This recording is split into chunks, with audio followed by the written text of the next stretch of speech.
ব্যাপারটা হচ্ছে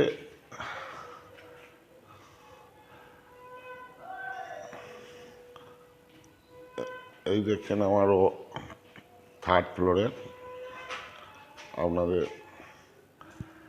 মালপত্র রাখা আছে।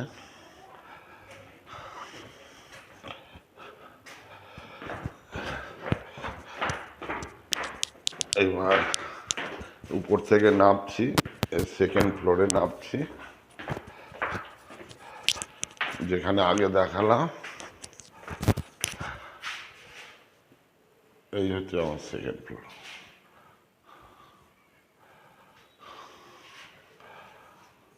এগুলো আগেও আপনাকে দেখিয়েছি। তা ব্যাপারটা হচ্ছে অনেকেই দেখেছি দোকানের ভিডিও করেন, শোরুমের ভিডিও করেন, বা ইউটিউবার দিয়ে ভিডিও করেন। এটা আমার ইচ্ছা গেল আজকে যে একটু আপনাদের সামনে, জানি না আমি তো প্রফেশনাল ইউটিউবার বা কোনো না, আপনাদের কাছে ঠিকভাবে তুলে ধরতে পারলাম কি না।